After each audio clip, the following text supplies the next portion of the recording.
श्रीमद्भगवद गीता प्रथम अध्याय श्लोक 24। एवमुक्तो हृषीकेशो गुडाकेशेन भारत सेनयोरुभयोर्मध्ये स्थापयित्वा रथोत्तमम्। एठारे संजय कहउछन्ति, हे भरतवंशज, अर्जुन द्वारा संबोधित हुई भगवान श्रीकृष्ण उभय सेना मध्य निजर श्रेष्ठ रथ को स्थापन करुछन्ति। ए श्लोकरे अर्जुन को गुड़ाकेश बोली कहुଯାଇଛି। गुड़ाक शब्दर अर्थ है निद्रा। जे निद्रा को जय करिथाए ताको गुड़ाकेश कहुजाए।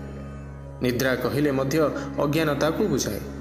तेणु अर्जुन उभय निद्रा और अज्ञानता को जय करथिले। श्रीकृष्णंकर सखा होइथिबारु ए दुईटी को जय करि पारथिले। श्रीकृष्णंकर जणे बड़ भक्त होइथिबारु मुहूर्तक पाई सुधा कृष्ण को भूली पारु नथिले। ताहा हेउछि ए भक्तर लक्षण। जाग्रत अवस्थारे हेउ बा निद्रित अवस्थारे हेउ, भक्त केबे हेले कृष्णंकर नाम, रूप, गुण एवं लीला को भूली पारिबो नाही। एहीपरि कृष्णंकर जड़े भक्त केवल सदा सर्वदा कृष्ण को चिंता करी उभय निद्रा और अज्ञानता को जय करिपारे। एहाकु कृष्ण चेतना बा समाधि कुहाଯାଏ।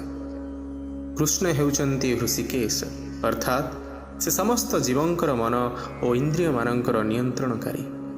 तेणु कृष्ण जानी पारिथिले अर्जुन काहेकि दुई सेना मध्यरे तांको रथ को स्थापन करिया जाउछंती।